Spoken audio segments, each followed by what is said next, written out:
But many times I've been clear, but and I guess How many times officially? how many times? Yeah. 2 times. 2 times? Yeah. You working like I guess a risky place where you. No, I'm retired because I'm retired. So the only risky thing I do is the acting. Other than that, I just stay in my. I live in Fairfield, so I just stay in my house by myself. This is really neat. Is this your studio then, or? Well, actually, a gentleman by the name of John Miller, he actually owns the studio. Yeah. He's in time to do Yeah. different podcasts, Yeah. things like. I think he might have about 50 podcasts here besides this one. Yeah. Stuff, but it's pretty cool. Nice. Get a chance to be media, Oh yeah. radio, and stuff like that. Yeah. He's kind enough to allow us to do events here. Yeah. That's nice. That's good. And it's a it's a pretty good location, really. You know. I guess the only thing as with San Francisco, Yeah. It's a little rough area here, but it's difficult to find parking. That's the main thing. Like we have a bunch of people here. Hey, where do we park? yeah. Where do we park that we don't get towed? I just park in the Fifth and Mission parking lot. Oh, okay, for you. Yeah. You already have it planned out. Yeah, because well, the main thing is because I come from Fairfield, I have to use a restroom. There you can use a restroom, or else I won't. You're driving for you're driving for over an hour. Oh yeah. How was traffic coming? Good. No traffic. It's traffic the other way. Yeah. Oh, going back, huh? Yeah. How's it out in Fairfield these days? You guys affected by that heat wave? Oh yeah, it's like 110 degrees. For cooking. Yeah. I think today is like 100. Oh, okay. So is that normal? Yeah. Oh. Are we live now, or? We live on the live thing. We live. After this song, we'll be live on the radio. Now it's just people like looking at it just live. Oh, okay. So we are. Okay. Live stream is available on YouTube, Facebook, Twitch, Periscope. Oh, okay. Periscope is available, but after we finish, so it's on YouTube now. So if you watch it live on YouTube, and once it's finished, yeah, the playback will be available like in a bunch of hours. I'm not sure how it works on Facebook Live. I don't know. But if somebody's watching on Facebook Live, they can. Okay, but I'm sorry, in a few minutes we'll be on. We'll be on the radio. On the radio. Radio. So what radio? Listen to this. They can click on the link that I sent you. Yeah, oh, I see. That link. I got you. That's cool.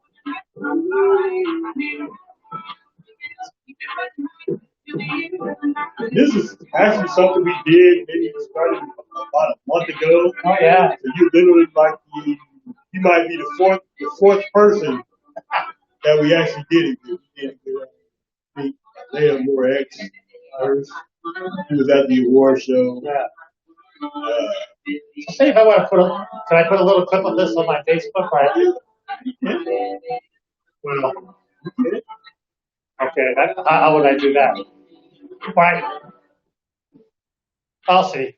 I can, like I said, once it's available, it'll be available on YouTube. Sure. You can get it as well through. I guess you would have to go through. I don't really use Facebook Live, Yeah. but I know it's recorded on Facebook Live. So I guess you can get it from there as well. You definitely can Thank you for me being here too. But hey, I wanted to have an opportunity to interview. I mean, you've been coming to you're one of the few people who've been to like all 3 events. I really love it. Yeah, only like about 3 or 4 people. Yes. I think it's you. Eyes. The lady who tells the jokes. Yeah, because you guys are like the 3 that been involved with it all 3 years. That's like. I really like it. It's very nice. I'm always happy to be here. I need that. All right, guys. Promise. We have a very special guest in the house. set up his microphone so you guys can hear him. I think he's on mic 4. Try mic 4. Okay, can you hear me? Can you hear me? Yeah, we'll go say. All right. Yeah, oh yeah, you're registering. So we have Joseph Camilleri, a wonderful actor. Thank you. From the Bay Area. So the first question we want to ask Joseph. Joseph, at what point in your life did you catch the acting bug? Oh, well, that's a really long story, but hey, we got time. Okay, but basically, I started acting when I was 58 years old after I retired from this. But before that, I was in the military. I was a naval flight officer for about 8 years, and then I was a civil engineer for Caltrans for like the next 24 years. Wow, that's impressive. Yeah. So then, after I retired, so say when I was about 58 years old, I went to my son's apartment, and he had like a keyboard, and then he told me to take it home. So I took the keyboard home because I was kind of interested in learning how to play the piano, and then I started taking piano lessons, and about a year after I took the piano lessons, somebody said, "Why don't you learn how to sing?" Because they have lyrics on the piano piece, and so I did, and it turned out that I could sing pretty well. And my instructor said, "Yeah, you can sing really nice." And at that time, I qualified with her to sing like the national anthem for the Sacramento Kings. Oh, that's great. I was on a pool, yeah. And then, so then at this time, the whole time, she was my piano teacher and my kind of voice teacher, music teacher. Her name was Marcella Raggio. Then she told me she was an actress. Okay. So at that time, I said, I never met an actor or an actress or a singer before. And so then I started taking acting lessons at that time. So that was like about 5 years ago. Okay, well, did you have any indication that you had all these hidden talents? None. I had never. I was a very, very regimented type of person, very quiet. I kind of just lived by myself very quietly. I never even sang like one word in my whole life, and I never did anything related to acting at all. Nothing. Nothing at all. But I think what happened is when I was about 57, 58, I kind of had like some type of rebirth in my body. Something happened. So when I started taking these piano lessons, I started playing, and I could hear the chords very vivid in my mind. And then when I started singing, I could just match the pitch, So something energetic happened to me from God at that time. Yeah, it sounded like it. Yeah, definitely sounded like a godly thing. Yes, a transformation. But I'm figuring you probably had that talent inside, but maybe like when you were growing up, maybe like you didn't have a way to like cultivate it during that time. That's true. Probably, I think you're right. I probably had the talent all my life, but I was not aware of it at all. It seemed like you were natural at it. Stuff. Yeah.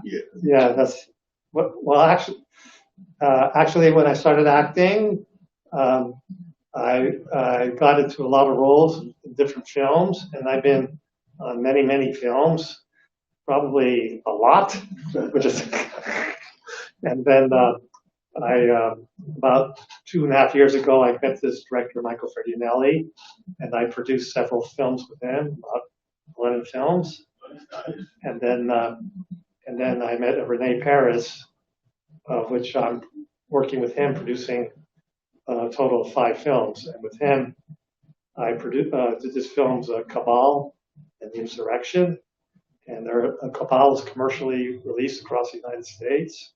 Nice. Yes, and then Insurrection, Renee Paris and I released it on Amazon Prime and Vimeo. And right now we just finished this film called Righteous Blood, which is going to come out pretty soon in the next few months. Oh, that's nice. Yes. So, what made you get into film production? How did that happen? That is such a weird, that is a really weird story because I never. Hey, we're in the Odd Fellows building, so this is the Great. perfect place Right. for a weird story. Right, because definitely I did not go to it. Well, the only classes I took the only classes I took was, I took like about 3 or 4 years of acting classes here. And I took just acting classes, but I never took any classes related to filmmaking or anything like that. And then, so I went on this guy, Taylor, I can't remember his last name, I think it's Kasich. He was like a director, and so what happened is, I went, I was supposed to go for an audition for him, play like the lead role or the second lead role, and then I didn't go because something was wrong with the weather or the parking, so I never came to San Francisco. Then he calls me out of the blue saying, "Well, why didn't you come to the audition?" And I said I couldn't because of all the parking, there was something wrong with the traffic, like maybe the bridge was closed down or something. And so then he later met with me, and then so I went on we went like on a weekend film shoot, like in the Santa Cruz Mountains, but it didn't work out because the weather was really bad, and then he didn't have enough people on the cast, on the crew, so it was a mess up. And then I said, "Oh, that's really sad," because then I see like, "Oh, you need to have some control of what's going on," you know. And he lost a lot of money, and all I remember was from this experience how he was a director. I was seeing what he was trying to do, and he was trying to produce a film, and I could see things wrong. And so anyway, after that, then I thought, why don't I produce a film? So I talked to Michael Fredianelli, and I said, can you produce a film to make a short film? And he said, well, with that money we could do a regular film. And so what ended up happening is that he wrote this film called Blood Relative, which is that's an excellent title. Blood Relative by Wild Dog Productions, which has been a monster hit. It's on YouTube. It just crossed 2 million views. Oh, that's impressive. Yeah, so he's getting like the number of views like a major motion picture would get. Oh yeah. Yeah, so in that film, it was just my first time working with Michael, and I played a evil crime boss.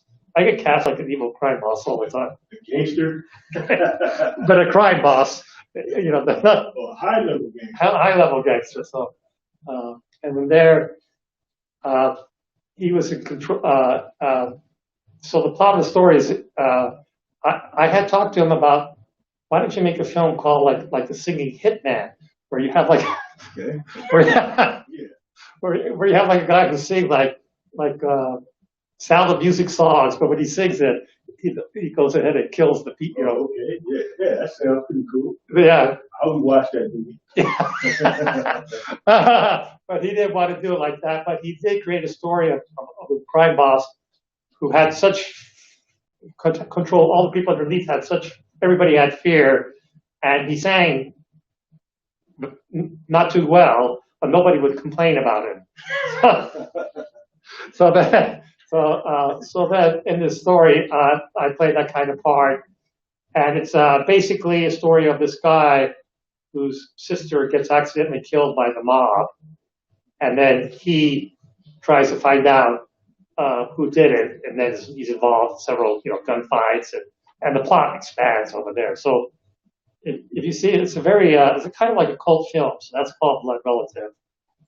Where can I see it at? On YouTube. On YouTube? Yeah.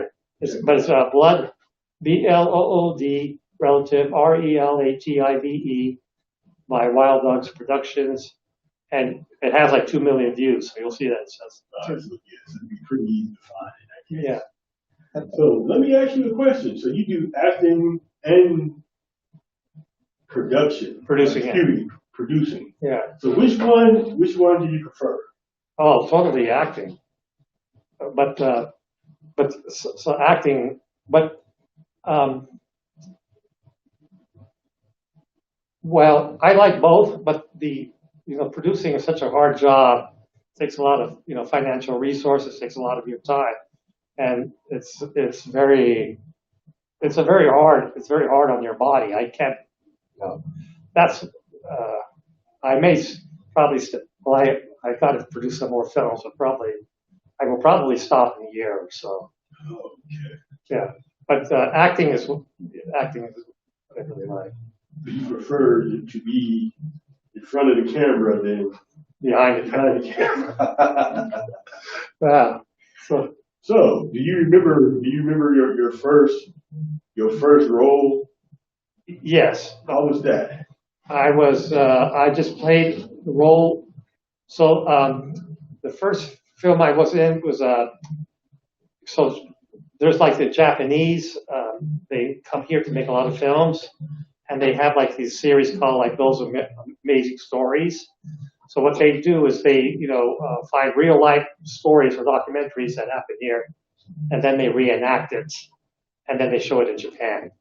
So the whole cast is Americans, but then they dub it in Japanese.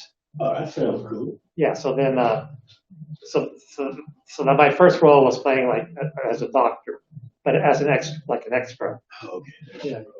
But it was very fascinating to see because I had went on set and then I saw so many people related to the crew, about 10 or 12 people, and then I saw all the main actors and then the extras, and then how they had like a pool of extras, and I didn't realize that we had to like stand by, it's kind of a different experience. But then when I went home that night, I was so happy to be, because ordinarily it takes a while just to get selected for any film, it's a lot by luck, and you just have to persevere a lot. But I remember because this was filmed like in Yountville, because there was like a medical hospital there for the military reserve people. And I remember when I was driving home how happy I was to actually be on film for the first time. Yeah, it had to be a wonderful feeling. Yes. And then. So how soon after that did you get your first lead role? Oh, how did that come about? I would say,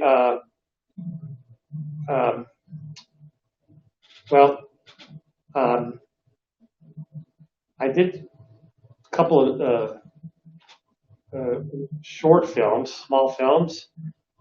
One was called Let's Play Spirit Born or something like that. The title was like a lot of game animation and fantasy, and that was with Michael Ferguson. So that would be the first one.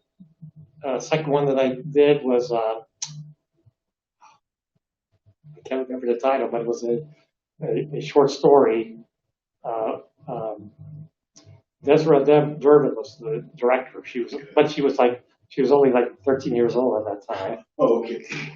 And I played the lead as an old military guy that was wounded.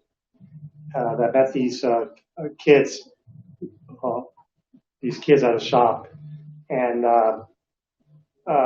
it was just a scene about my military experience and about their experiences. Kind of like, it was a nice story.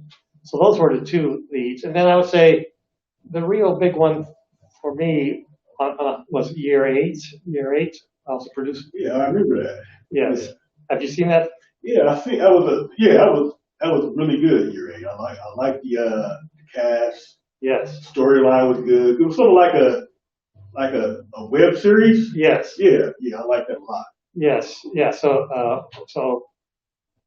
Michael Fredinelli, I think, broke it up into like 6 or 7 episodes, and then I know he had the whole script in his mind, but he would just write episode by episode, and then we would go film, and generally each episode was about 10 to 15 minutes long, and but at the end of every episode, I was so excited to watch because it was a very exciting story, and then at the end there would be something to keep you hanging, you know. Yeah, like a little cliffhanger. Like a cliffhanger, yes. Very well done. Yes, and so then the one of the main actresses that I worked with, her name was Jeannie Young, who's a fairly a famous actress in the Bay Area, and I also worked with this other guy named Alexander Hero and Vivian Farmer, and Alexander Hero is, I believe he worked for this director Edward Castrillo, and they're directing. I can't remember the title, but about a driver, a threatening driver. Okay. But I can't remember the title at this moment. So yeah, so it's really neat is you get to meet so many. Yeah. So here I am, living by myself, and now, you know, I probably know 400 or 500 actors. You got this extensive network of people you know now and stuff. Oh yes, yes. So is that how you get most of your roles?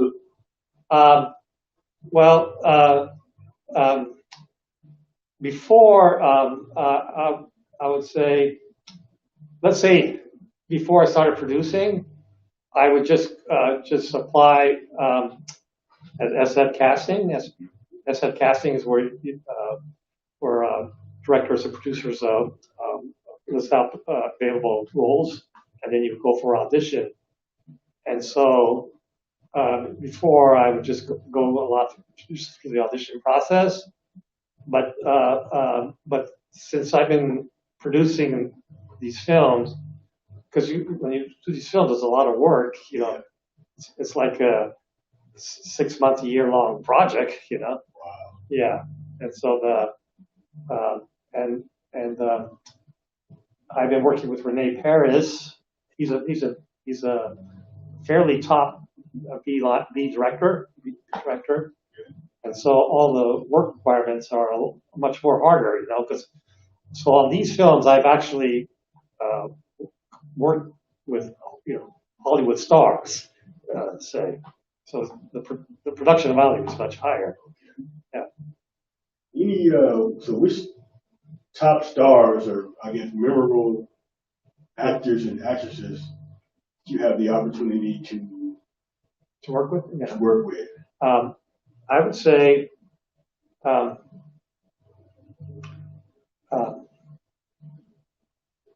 definitely, because I've done 2 films, The Insurrection, and this other film called Righteous Blood is I worked with Michael Pare. So Michael Pare was a. You know him? Oh, okay. Yeah. Michael Pare. He did Streets of Fire and Eddie and the Cruisers. Yeah. Okay. And, yeah. So I noticed one that I seen you in. Tom Sizemore was in. Which one?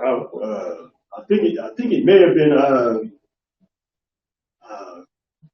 I want to say you were. I think maybe you were playing a priest, or he was playing a priest, or something like that. I am not sure. Well, I'm just saying now the biggest stars that I've worked directly, you know, like as a co-star. Oh, okay. Yeah, because I've been on other films where there's been other stars, but I was like an extra or much lower capacity. But so he was, and then also this lady Wilma Ellis. She's a top, like, European actress, and she's like a top star in Turkey, and she's a very, very famous actress in Europe. So that's nice. So those would be really the top 2, and then recently on this film Righteous Blood, I've been working with this lady named Emily Whitcomb, and she's going to be a rising star. She's from the East Coast. Oh, that's great. Yes, and so so the main 3 actors in the film The Resurrection of Love was Michael Bure, myself, and Emily Whitcomb. So I think she's going to be very famous in the future. Right. We look forward to seeing her in many projects to come. So, do you have any people who you would like to, as far as actors and actresses, who you would like to work with one day? Oh, well, I can't say too much what's going on, but I worked on a film that had the potential to be on a feature film pilot with a big star. And I can't say anything other than that, other than I've been just waiting for it to happen. And then I can't say his name now because then that would. Yeah. So do you have? Like I'll say somebody else. Yeah, like because if I say that, then I don't want to say that on the. I don't want to say it on the podcast until it finally happens. Right, I got you. But so what are some of your favorite projects that you had an opportunity to work on? I was there was this show called it was like the second film that I went to. There was a TV series called Sense8. I don't know if it's about the supernatural, and it's about these events. I like stuff like that. Yeah. It was a big time show, and it's like occult occurrences occurring like in 8 or 9 different cities. But anyway, so this was like 4.5 years ago. I went on the set, and they were doing like a wedding scene at the Grace Cathedral in San Francisco, a very beautiful church. And then they had so I was part of the 250 extras. 250 extras to fill up the church. Well, anyway, I come in and I check in, and then the casting director comes up to me and says, "We want to cast you as the father of the groom in this wedding." Wow. You came in the door and you instantly upgraded. That was a big time. I mean, that was so gigantic because that had to be cool. That had to be so. They pulled me away, and then they took me up, to the wardrobe. I had to be specially fitted, and they did all the makeup, and then so I was rehearsing just with the main stars for that whole day, and so. Definitely, I don't have that episode. It's called The Wedding. I think it was in season 2, episode 9, but I'm not sure. But anyway, for me, that was such a gigantic thing, to actually be on a Netflix show right off the bat. I think I do remember seeing that show. So, yeah. I'm gonna look for it. I think I do. Yeah. Yes, but and they had I remember the 2 directors were the same directors who did The Matrix. Oh, okay. They're very famous. Oh, you mean the team of brothers? Yeah, they're like transgender or something like that. Oh, real? I didn't know that about them, but. Yeah, it's a team of it's the famous 2 brothers. I know who you talk. I want to say the Kalowski brothers or something like that. I can't remember. Yeah. They did a lot of good movies. Yeah. Yeah. And then one of the directors, because we filmed like inside the chapel, like they had like a chapel, and they had some scenes there, and then they filmed us in the main wedding part, walking down it. So I was like walking down the aisle, right behind the bride and the groom. Anyway, he said that I did a good job, so I was so happy. That's cool. Yeah. So let me ask you a question. Sure. So going back throughout your life, did you ever imagine growing up that you would be a singer, an actor, a movie producer? Yes. That ever crossed you? Like never, like not at all. And it's so because all my I worked for Caltrans, and then when I told them that, they didn't believe me at all. they didn't believe me. So I went to the Caltrans offices in Sacramento, and I sang in front of them, in front of about 30 people. So they say, "Oh yeah, you can sing now." But that shows like a big change because I would have never done that before. And then after I sent them some DVDs of the movies, so they could definitely see that. They were like, we never imagined. No. Caltrans, that's a very serious type of job. Yeah, seriously. Caltrans. Yeah, I did what I did is like structural. Just to show you, I went to Berkeley.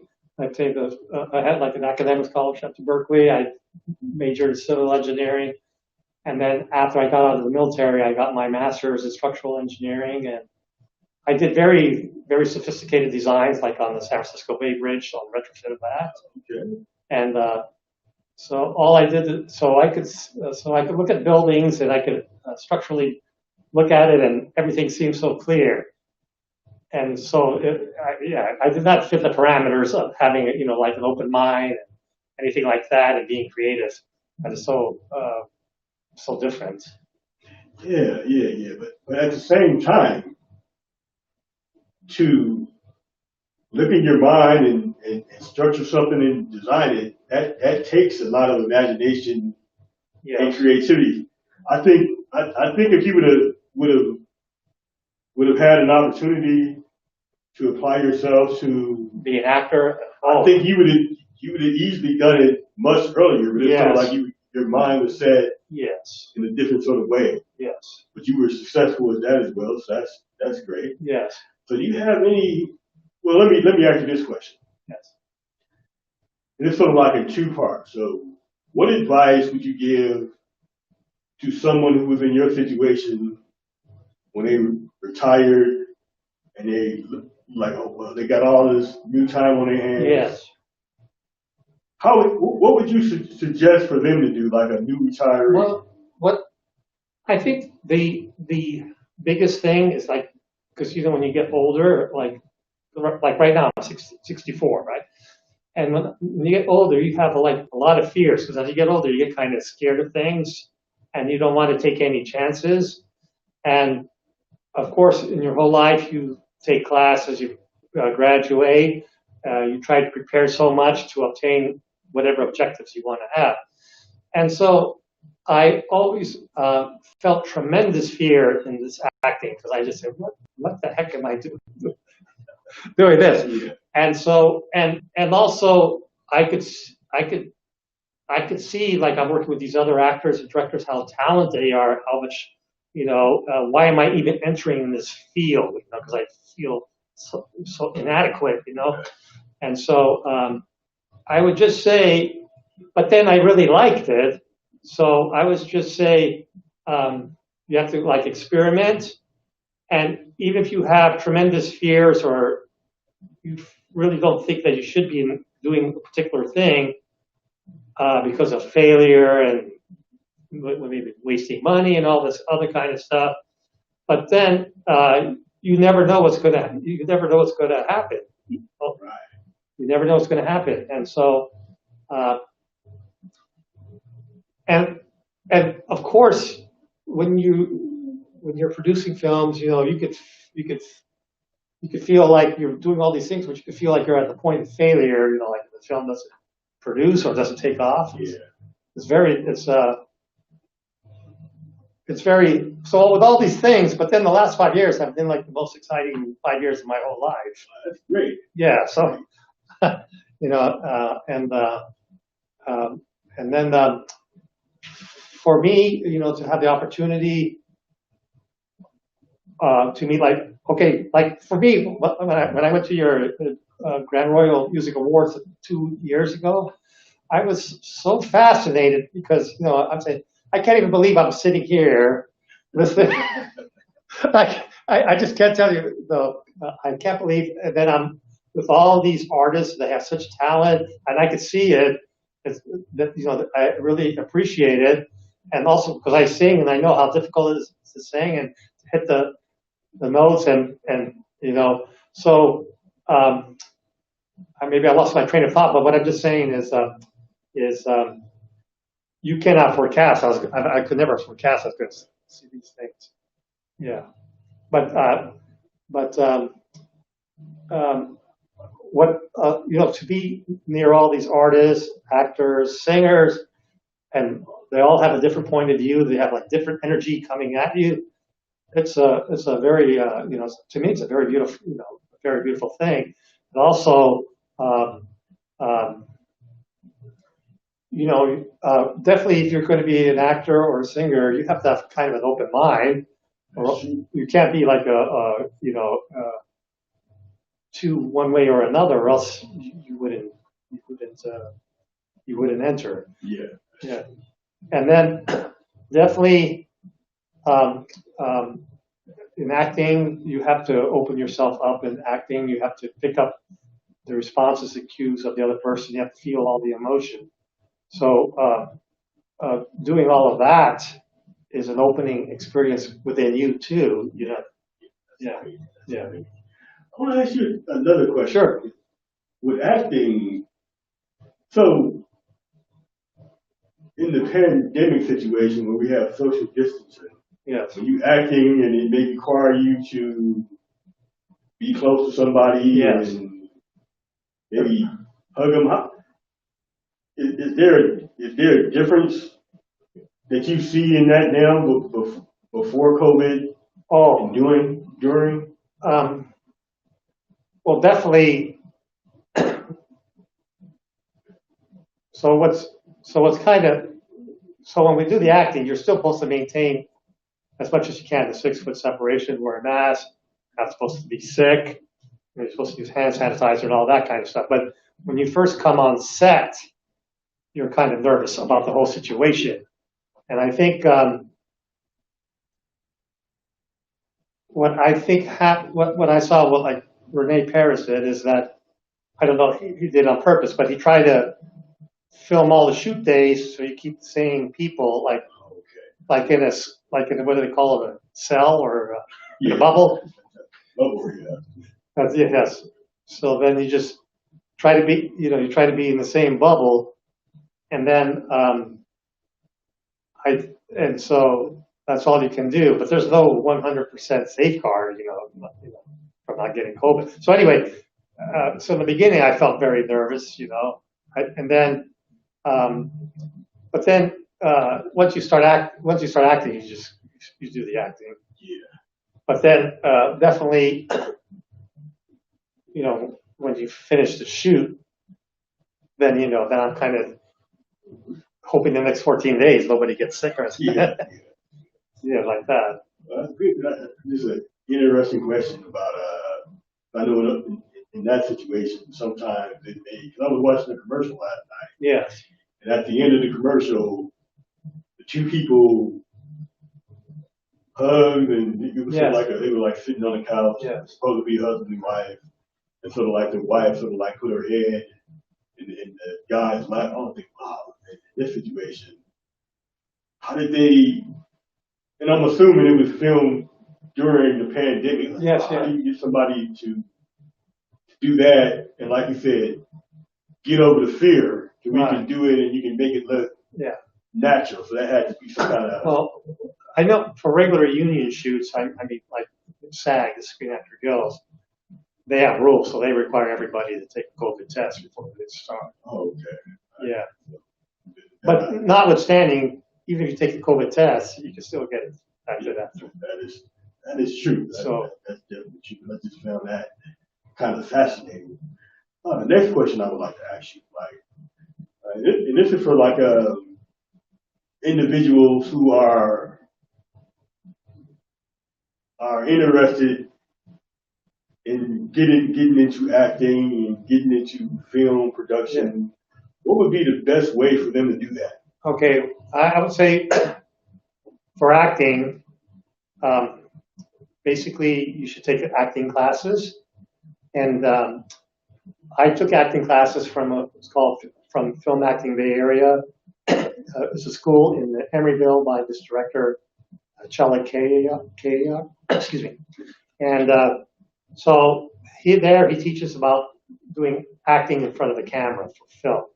So there, they kind of have you practice going through scenes, doing the blocking. Blocking means the the movement of and stuff like that. So I think you have to, excuse me, I think you have to actually take acting classes for about 6 months to a year.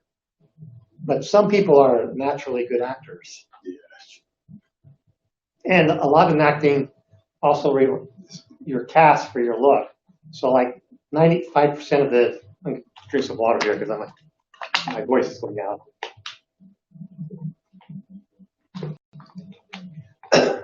When you get selected, it's basically on your looks because they're casting you for a look.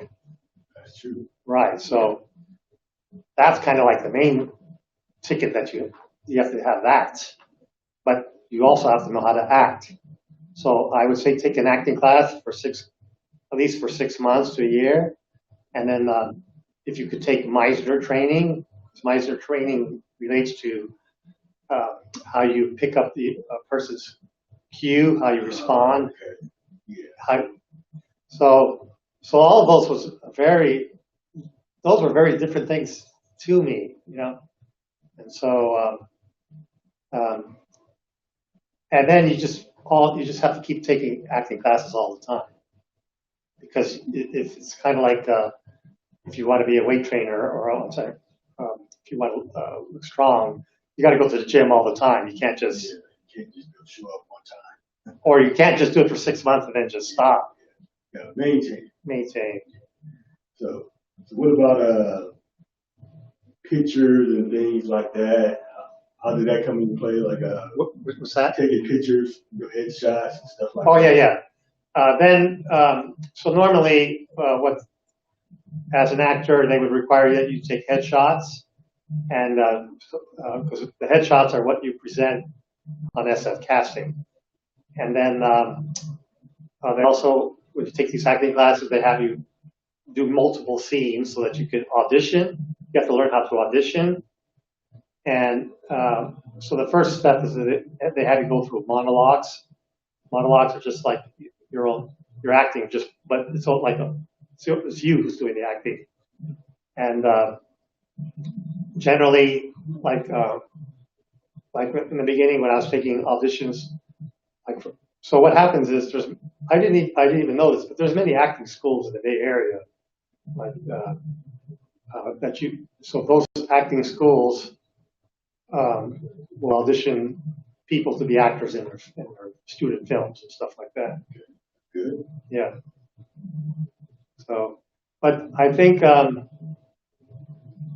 it's really hard to say all the things because I think the main thing is what I see is you can't because anybody they could film anybody, but then when they're actually on film, they look just like just in the background. They don't stand out. So you have to have some quality that you're not part of the background, that you stand out, that you attract people to look at you. So you have to be like kind of charismatic too. Yeah, it makes a lot of sense. Charismatic, stay in the background, and you have to have a look. So those are kind of things that are innate with the person, So, and then you have to have all the acting skills. So it's not a regular job. It's not like like when I was like an engineer, you just get your degree and then you apply and then you just work. But for acting, there's so many people that want to be actors that it's almost impossible. Yeah.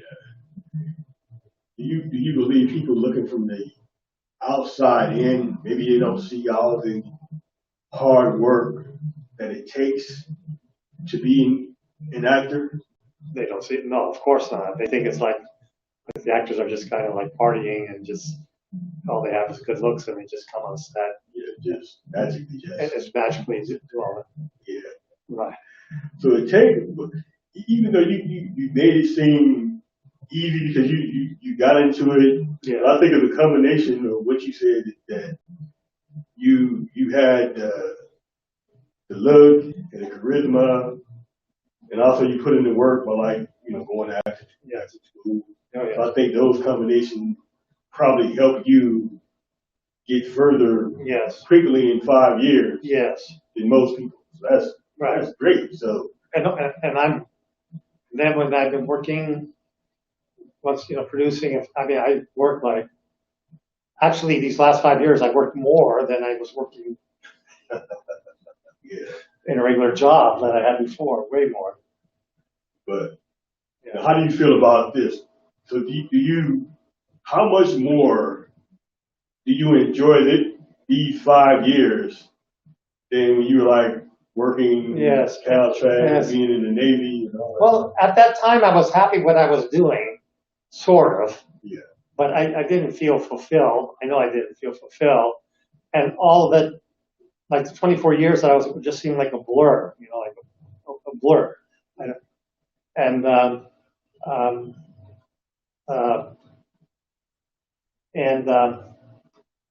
don't know. All I could say is if you ever, I remember when I did this film as an extra called Hard Profit for Michael Ferdinelli, but I had a big role as an extra. I was a guy killing so many people. but then when you actually see it on the film, on the screen, on the full screen, it's very overwhelming. So that it's kind of addictive. So then you're willing to do anything. So basically, my whole attitude now, here I am, 64. It's like I'm willing to do anything to be on film.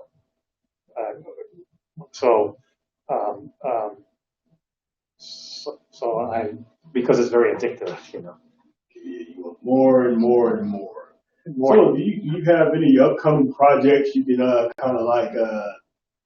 tell us to be on the lookout for? Oh yeah. So I would say the immediate one would be Righteous Blood, because we just completed, and the trailer for it is going to be coming out pretty soon.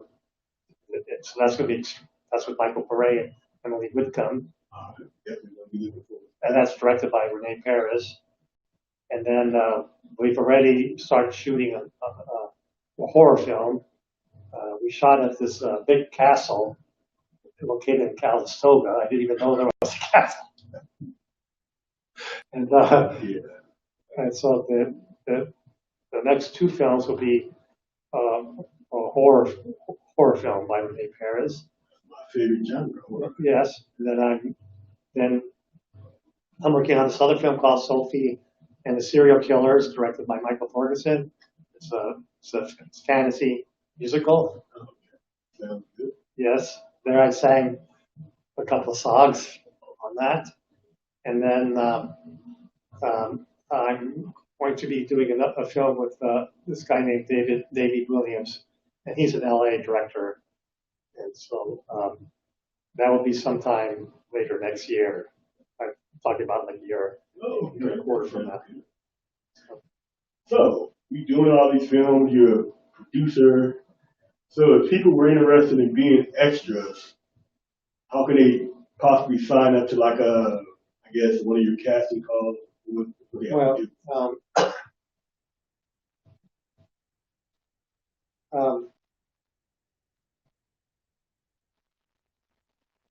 That's because I already know everybody, so I just talk to them directly. I mean, if I wanted a role, maybe reading the book in one of your movies, how can I do that?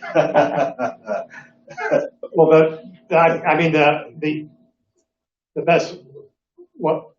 the best would be to go through SF casting. SF casting. Yes.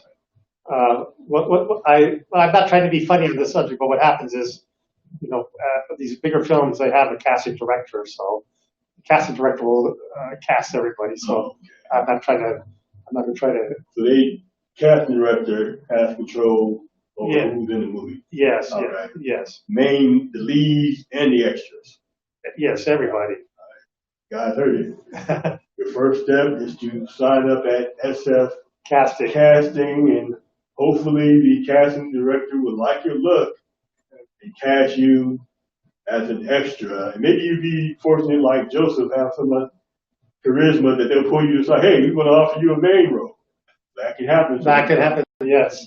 First step, sign up to SF Casting. Right. So for people who want to get in contact with you, to follow you, to maybe like send you positive messages and say how much they enjoyed you in films, yeah. What's the best way to contact you?